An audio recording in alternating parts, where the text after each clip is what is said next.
আলাইকুম everyone, welcome back to my channel Alfi's kitchen. আশা করি আপনারা সবাই ভালো আছেন। আমি আজকে আপনাদের সঙ্গে শেয়ার করছি কুলফি মালাই। এই প্রচণ্ড গরমে এই কুলফি মালাই খেতে কিন্তু খুব ভালো লাগে। আশা করি এই রেসিপিটি আপনাদের ভালো লাগবে।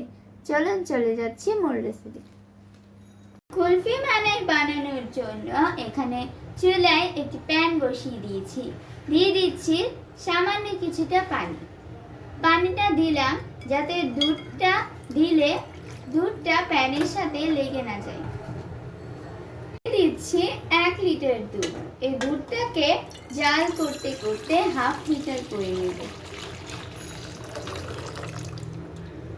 কুলফি মালাইয়ের জন্য অবশ্যই খাঁটি দুধই হতে হবে, এতে বেশি করে মালাই পাওয়া যাবে। দেখুন কত সুন্দর স্বর হচ্ছে। এই স্বরগুলো বারবার ভেঙে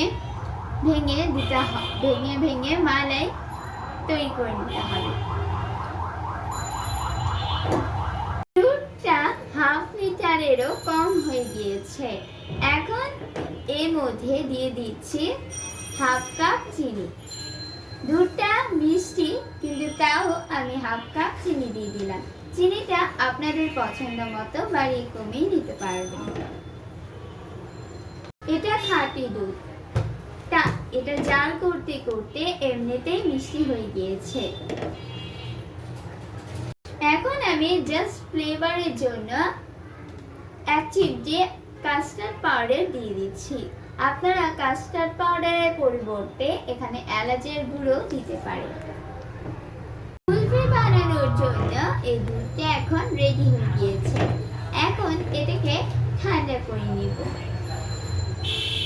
দুধটা ঠান্ডা হয়ে গিয়েছে। আপনারা চাইলে এখানে গুঁড়ো দুধ দিয়েও দুধটাকে ঘন করে নিতে পারেন, তবে আমার কাছে এটাই খেতে খুব ভালো লাগে। এখন আমি এটাকে একটি মিল্ক পটে ঢেলে নিচ্ছি।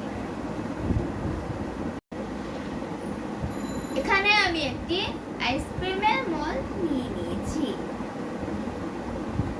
দুটি বাটিতে কিছু বাদাম ও কিশমিশ নিয়ে নিয়েছি। ওকে এখন মোল্ডের মধ্যে দিয়ে দিচ্ছি। কুলফির দুধটাকে এখন মোল্ডে ঢেলে দিচ্ছি। এগুলোকে এখন 12 ঘন্টার জন্য ডিপ ফ্রিজে রেখে দিচ্ছি। 12 ঘন্টা পর আমি এগুলোকে মোল্ড থেকে বের করে নিয়েছি।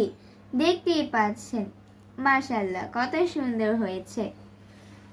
তৈরি হয়ে গিয়েছে আজকের কুলফি মালাই।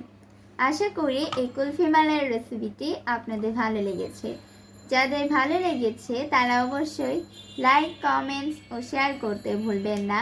সেই সাথে আমার চ্যানেলটি সাবস্ক্রাইব করার অনুরোধ রইল। আজকে এই পর্যন্তই, আবার দেখা হবে অন্য কোনো ভিডিওতে। সে পর্যন্ত সবাই ভালো থাকবেন। আল্লাহ হাফেজ।